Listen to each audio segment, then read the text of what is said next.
Julián, vos sos un biólogo que tiene muchos intereses, es la impresión que uno tiene, ¿no? Diversos, trabajás en temas diferentes. Hay biólogos que se especializan durante toda su vida en un solo tema y a eso se dedican. Sí. No es tu caso, al menos lo que nosotros sabemos. ¿Cómo se da eso? ¿Por qué se da así? Sí, yo soy más naturalista, podría decirse.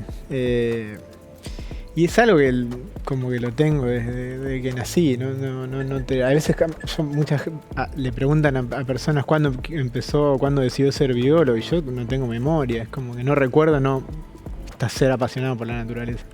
O sea, desde muy muy chiquitito mi mamá, yo leía libros que se llamaban La senda de la naturaleza, que son todo. En esa época, cuando yo era chiquitito, no había mucho material de Argentina, entonces había material de España, por ejemplo. Claro. Te traían esos libros de España, que mi mamá los conseguía, en alguna librería que ella conocía. Y entonces, como Félix de la Fuente, Félix Rodríguez, ¿no? Tenías sí. La enciclopedia de fauna de Félix Rodríguez. O el programa de televisión. El programa yo no lo veía, pero tenía la enciclopedia. Yo tenía unos fascículos que eran naranjas, me acuerdo, de fauna, y ahí hablaba de la fauna de todos los continentes, y yo me pasaba Hasta horas. videos se editaron. Me pasaba horas leyendo eso y estos libritos de la senda de la naturaleza que eran específicos para niños. Y bueno, y siempre me apasionó, siempre me gustó como era la vida en general, no un punto en particular. Si bien hay cosas que me pueden gustar, que me atraen un poco más que otros grupos, a mí me interesa la vida, me fascina la vida como un todo, ¿no? La vida me puede fascinar un escarabajo, como un ave, como un alga, ¿no? Claro. Para mí me resulta todo fascinante. Ahora, construir conocimiento, aunque elijas una sola especie, es muy dificultoso, es mucho trabajo, mucha investigación. Insisto con la pregunta, digamos, vos podés hacer como varias cosas al mismo tiempo, a veces contemporáneamente. Eso me llama mucho la atención. Sí, eso soy medio así en la vida en general. Y después la vida como que te va llevando para lugares y vas probando cosas. Incluso en la facultad, yo en la universidad, si vos ves mi plan de estudio, yo soy como medio ecólogo, medio taxónomo. O sea, como que hice un poco, porque a mí me gustaba yo no quería ser solo ecólogo o solo taxónomo, yo quería un poco de todo, quería realmente conocer la vida. Entonces armamos un plan como que contemplaba un poco lo que es las interacciones entre los seres vivos, que es la ecología, ¿no? Y un poco cómo son los seres vivos en sí y cómo clasificarlos, entender cómo son estructuralmente, morfológicamente, que también me apasionaba. Y lo mismo es un poco ahora, ¿no? También me interesa muchísimo la ecología y si puedo, hago trabajos de ecología. Pero también no dejo de pensar o de buscar la base, ¿no? La base, lo que sería, por ejemplo, la taxonomía, ¿no? Entender cómo son los organismos, cómo es una especie, describir una especie nueva. Explayate un poco más en eso, en la taxonomía. Por ahí, a quien nos esté mirando, querrá saber un poco más, bueno, ¿para qué sirve? ¿Qué utilidad tiene un taxónomo o una clasificación para quien estudia y quién no?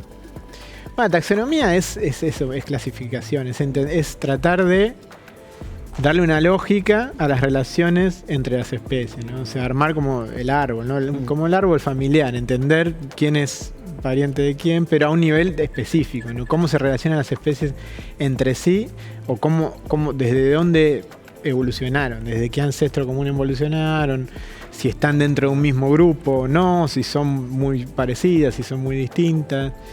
Entonces, el taxónomo lo que hace es clasificar, en tratar de, cuando aparece una especie o cuando tenemos una especie en particular, tratar de entender dentro de qué grupo debería encontrarse, y si es nueva le da un nombre, y si es algo conocido, bueno, lo pone donde es.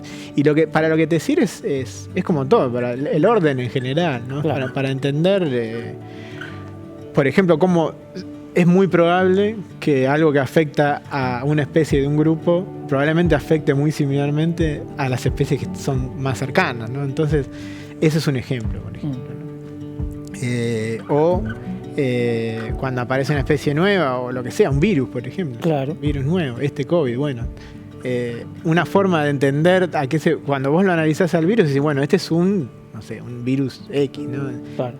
y entendés que, bueno, eso algunos remedios que ya son efectivos con unos virus muy similares probablemente sean efectivos con ese. Eso para un poco sirve, esa es un poco la taxonomía, pero en general por sí es para tratar de entender y ordenar un poco las millones de especies que hay en la Tierra y que sea más fácil encontrarlas o ubicarlas. O emparentarlas. Vos lo que decías recién, si son nuevas, darles nombre, nombrarlas. Bueno, vos has hecho un poco ese trabajo con uno de tus intereses que son las arañas. ¿Con qué tipo de arañas trabajás y por qué son tan interesantes esas arañitas? Yo trabajo con las arañas saltarinas, que son de la familia Salticidae. Sí, hasta ahora yo describí 25 especies, pero con el grupo nuestro, que es el Grupo de Investigación de Salticidae de Argentina, describimos bastante más. Y tenemos unas cuantas por descubrir. Uh-huh. Y las salticidas son muy, o al menos a mí me parecen súper interesantes porque tienen comportamientos muy, muy particulares. Dentro de las arañas tienen, por ejemplo, unos ojos muy grandes y eso para saltar, porque las arañas saltarinas saltan. Son arañas muy activas, no hacen tela, no esperan, entonces están todo el tiempo moviéndose. Son cazadoras y tienen visión a color, tienen una visión muy parecida a la de las aves. Y como son relativamente inteligentes, tienen comportamientos muy interesantes. Por ejemplo, los machos tienen que hacer despliegues nupciales para tratar de convencer a las hembras. Son capaces de planificar ataques, rutas, saben identificar una presa en particular, entonces adoptan una estrategia de caza particular. Y son muy coloridas y muy diversas, ¿no? Es la familia más diversa de arañas, ¿no? Dentro de la clase. Las salticidas, dentro de lo que serían las arañas en sí, las salticidas son la familia más numerosa, tienen 6.800 especies que se conocen a la fecha. Comentá un poco eso, de que son capaces de planificar un ataque, porque eso no se da en todas las arañas. Hay arañas que hacen una gran tela, en el monte misionero hay muchas especies que hacen eso, y se quedan ahí a esperar que algo caiga y lo van a ver de qué se trata. Otras hacen lo mismo pero en el piso. Estas no, van a buscar su presa, ¿y qué hacen ahí? Bueno, ahí, por ejemplo, se hicieron muchos experimentos cognitivos con las salticidas, y hay una especie que se llama Portia, que es del género Portia, que la analizaron poniéndole presas cómo la araña era capaz de planificar y efectuar diversas estrategias y ataques dependiendo de la presa, y que incluso era capaz de probar cuando fallaba una de las técnicas que había pensado en un principio, cambiaba y probaba otra. Sí, hay por ejemplo, hay una prueba que como que le ponen la presa en un lugar y la araña la ve y después hace todo un recorrido, como que calcula por dónde debería ir para aparecer de sorpresa. Entonces durante un montón de tiempo no la está viendo, o sea, no la está viendo a la presa, saben que tenía bloqueada la visión de la presa, pero sin embargo salió atrás y estaba justo en el punto más beneficioso para su ataque. Entonces, con ese tipo de experimentos como que pueden probar que realmente esta especie y probablemente muchas otras salticias son capaces de planificar incluso rutas de ataque mentales sin ver, saben dónde está la presa y se imaginan por dónde deberían ir para estar en un punto ventajoso de ataque. Bien. Es bastante impresionante. ¿Puede pasar que en el patio de la casa de cualquiera que nos está viendo en esta provincia pueda haber una especie nueva de arañita saltarina que no está descripta por lo menos? Sí, pues es muy probable. Es decir, cuanto más...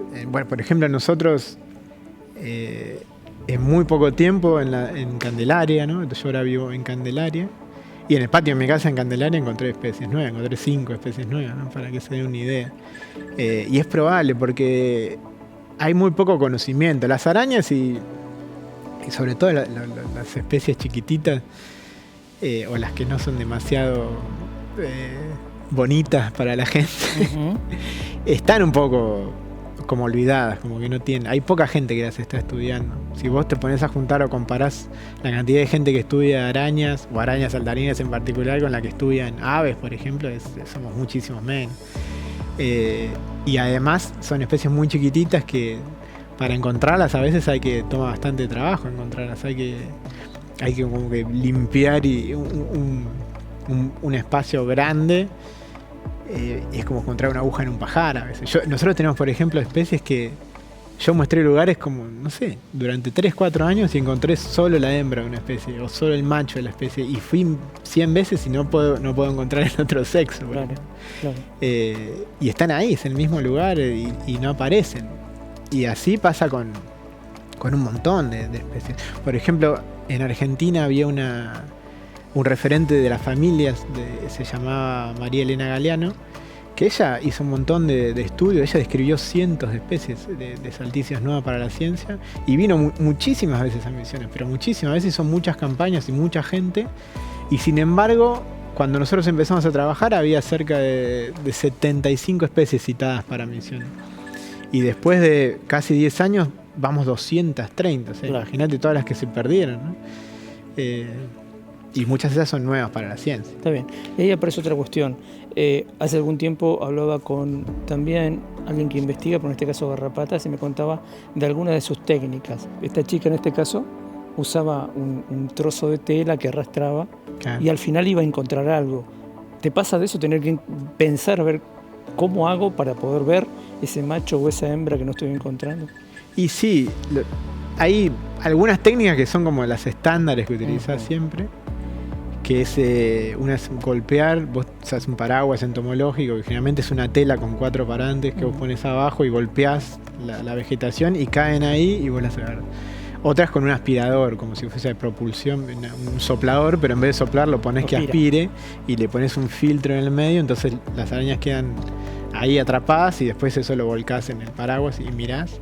Y después hay trampas, las pitfall esas, pero lo que tienen las saltarinas en general es que son muy específicas de sustrato a veces. A veces ellas están, o son como las aves, ¿no? A veces ellas están solo en los troncos, o están solo en las rocas, o están solo en una especie de pasto, o están solo en una especie de árbol.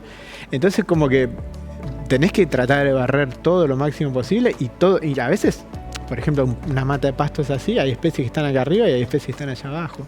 Claro. Entonces tenés que cubrir todo el pasto también. Nosotros lo que vimos, lo que nos pasó es tener que adaptar estas técnicas. Por ejemplo, en Misiones, que hay mucho follaje y muchas plantas con espinas, a veces el paraguas es medio incómodo y las arañas saltarinas caen en el paraguas y saltan. Entonces lo que usamos en vez de un paraguas entomológico, el típico paraguas, usamos una bandeja de plástico blanca, de esas típicas, las que se usan, por ejemplo, para en las pescaderías. Entonces las arañas quedan ahí y rebotan en las paredes, son mucho más, a nosotros nos resulta mucho más efectivo y no se engancha con la vegetación. Claro, claro. Y en un teal, por ejemplo, en los té, que es tan cerrada la vegetación, tuvimos que inventar como una especie de bandeja específica para té, solo para cultivos de té, que es como un tubo raro que calzaba muy bien y ahí, bueno, podíamos capturar mejor las especies. Pero sí, hay que usar el ingenio, sobre todo acá en Argentina, que tenemos poco presupuesto, ¿no? Tal cual. Que estamos acá se reemplaza con ingenio. Otra de tus grandes pasiones son las aves. Has trabajado mucho desde hace mucho tiempo y seguís trabajando en el tema. ¿Te acordás tu primer vínculo con esa cuestión? ¿O viene también de aquellos folletos que mencionabas hoy? Sí, las aves son como mi primer amor, podría decirse. Y son con las primeras que tuve un contacto un poco más científico, podría decirse. ¿Por qué? Porque las aves, a diferencia de la mayoría de otras cosas, sí tenían una biografía en Argentina. Claro. Yo la primer guía que tuve fue la de Naroski. La de Naroski es del 87. Yo tenía 7 años cuando me dieron mi primer guía de aves. Los binoculares a los 6 y la guía a los 7. Y esa fue la primera vez que yo pude entender lo que estaba viendo. Porque yo trataba de identificar lo que veía con los libros de España y no podía. Solo pude identificar una vez un pajarito en Villa Gesell porque era un pajarito exótico que era de Europa, el verderón. Pero la mayoría de las cosas no sabía qué era lo que veía. Entonces esa respuesta, las preguntas, ¿esto qué es? Nunca la podía responder. Y con las aves sí, de repente llegó la guía de Naroski y tenías respuesta a todo, entendía que estaba viendo. Entonces como que eso me motivó mucho más con las aves que con otros grupos. Pero siempre me interesaron otras cosas. Guía que salía, guía que compraba. Pero sí, con las aves como que después empecé a trabajar de voluntario en la ornitológica, en la Asociación Ornitológica Argentina. En esa época se llamaba Aves Argentinas, se llamaba Asociación Ornitológica Argentina. Y yo trataba de ir de voluntario, iba a las charlas. Era la que estaba bastante más organizada. De las fundaciones era la que tenía como una puertita abierta, al menos cuando yo era más pibe. Fundación, por ejemplo, no era difícil, como que no tenía muchas cosas para la gente que era socios, por ejemplo. Yo era socio del 88, me hice socio de Vida Silvestre, imagínate, 8 años tenía. Pero sí, con las aves empecé de chiquito con estas cuestiones, relacionándome con las asociaciones, y después finalmente ya un poco más grande, ya haciendo relevamientos, por ejemplo para Santa Catalina, que es una reserva provincial ahora en Los Montes de Zamora. Yo de los 15 años me empecé a contactar con la gente que trabajaba en el lugar y empecé a hacer los relevamientos de aves para el lugar, que después sirvieron para que ese lugar se declare parque provincial. La tesis la hice con aves y dispersión de semillas exóticas. Y sí, cuando vine a Misiones vine, podría decirse, por las aves también. Claro. Porque yo estaban pidiendo voluntarios para monitoreo de aves en Misiones, con redes de niebla, que es una técnica para capturar aves y poder anillarlas, por ejemplo, y después ver si se mueven o no. Entonces yo vine como voluntario para Conservación Argentina, y así conocí Misiones y así me enamoré de Misiones. Hablemos un poco de eso. Ahora estás trabajando acá desde hace bastante tiempo, sos investigador, ya estás también en CONICET. El universo de aves en Misiones es absolutamente apasionante. ¿Cómo te va con eso? ¿Como que este es tu lugar definitivo? Sí, probablemente. No sé, no podría decirte, nunca se sabe, ¿no? Pero a mí Misiones me parece fascinante. Misiones es como la meca del naturalista, ¿no? Acá hay 560 especies de aves. Yo todavía no pude ver, hace 18 años que estoy en Misiones y me faltan especies por ver, algunas que son muy difíciles. Vi casi todas, ¿no? Pero todavía me faltan. Hay muchas cosas que aparecen que por ahí no te las... por ejemplo, yo vi especies nuevas para Argentina acá en Misiones. Un capuchino, que es uno chiquitito, y un vencejo. Aparecieron acá, nadie las había visto. Y haciendo relevamientos para Temaiken, en ese entonces, en la Reserva Urutaú. Bueno, ahí apareció una especie nueva. Otra vez estaba con un grupo de turistas y vimos otro. Hace poco se encontró el burrito que está en Campo San Juan y en la zona. Hay muchas cosas. Misiones tiene eso, ¿no? Te parás. Cuando vas a otros lugares te das cuenta de la riqueza, claro, lo que es Misiones. De Buenos Aires, que yo soy de Buenos Aires, ¿no? Pero hay un montón de aves, pero cuando llegás acá, y si llegás en la época de primavera, digamos la primavera temprana, que están las aves cantando, es impresionante, ¿no? Sí. Misiones, claro, donde vaya de Misiones, ¿no? Acá en el sur, allá en el norte, todo es diverso a un punto que es incomparable en Argentina. Estaba pensando, vos que vivís en Candelaria, tenés por un lado monte y tenés los pastizales. Ahí ya hay un universo increíble. Para mí, esta zona, algunos se fascinan más con la selva. A mí me encanta la selva, ¿no? Tenemos una reserva ahí. Pero esta zona que tiene un poco de todo me parece fascinante. Porque acá tenés el Paraná, que es el padre de los ríos, ¿no? Te diría, de Argentina, con todo lo que significa. Tenés los campos y malezales, que son unos pastizales subtropicales que tienen una cantidad de endemismos terrible y cosas muy raras. Tenés los mogotes de selva más... selva atlántica, la que sería la que está más al norte, pero después tenés como una selva media chaqueña, media xerófila, sí, ¿no? Donde está el Urunday. Espinosa. Claro, más espinosa, más seca, que hay otras cosas también ahí. Y por ahí, dando una vueltita, no sé, haces Santa Ana, San Ignacio, Candelaria. ¿Profundidad? y ves una cantidad de cosas. Y si haces una hora más te vas a Iberá y bingo, ¿no? Ahí ya tenés. Eso. Contame un poco un día tuyo de actividad en el campo. ¿Te puede pasar? Hasta hace poco estuviste guiando. Contame un poco eso, ¿cómo es? Y hago muchas cosas. A veces estoy con turistas guiando para mostrarle aves. A veces estoy muestreando para mi doctorado. A veces estoy muestreando para un proyecto de conservación. Por ejemplo, el proyecto de conservación de Carayá Rojo. Me quedo días en un lugar en particular y ahí hago relevamientos de fauna. A veces trabajo para empresas que te contratan para hacer relevamientos de biodiversidad. Yo, como sé un poquito de todo, puedo hacer de arañas, de mamíferos, de aves. Entonces sí, un día normal de muestreo, te levantás súper temprano, muy temprano. Para aves en particular, exacto, te levantás muy temprano. Y ahí, bueno, preparás todo el equipo para muestrar y te vas al campo a muestrar. Y si son aves, estás con binoculares y telescopios y grabadores de sonido y parlantes para emitir sonido, así que estás buscando una especie en particular, que las haces playback a ver si te responde. Tenés GPS, que ahora usás el celular, pero bueno, antes usábamos GPS, drones, depende de lo que estés buscando, ¿no? Vos adaptás la tecnología si podés, ahora hay mucha tecnología que ayuda para lo que estás buscando. Ahora, por ejemplo, las imágenes infrarrojas para mamíferos es alucinante, por ejemplo. O sea, Claro. de repente ves cosas que no las podías ver antes, ni loco, ¿no? O sea, ahora estás viendo el calor del bicho, ¿no? Como si fuera antes la tecnología militar y ahora la tenés ahí al alcance de la mano. Está más bueno, es una época que es divertida, ¿no? Para hacer relevamientos de fauna. Hablemos de un bichito que es realmente impresionante. Hablemos de la arpía.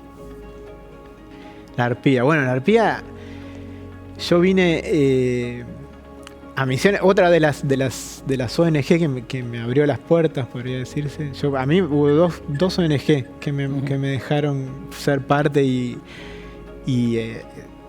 hacer algo activamente de chico vos siempre querés ser, cuando sos conservacionista, yo soy conservacionista, claro. Entonces de chico siempre quise hacer algo, tenés esa necesidad de hacer algo, de aportar algo, porque ves que las especies se extinguen. Entonces yo trataba de ir a las fundaciones que estaban reconocidas, y muy pocas te abren las puertas, la verdad, como te hacen, no sé, envolver paquetes, pero nada realmente activo. Y dos de las que me abrieron fue Conservación Argentina, que es por la que vine acá, y la otra es la Fundación Azara, que la Fundación Azara para mí fue re importante en mi la Fundación Azara, y sigue siendo.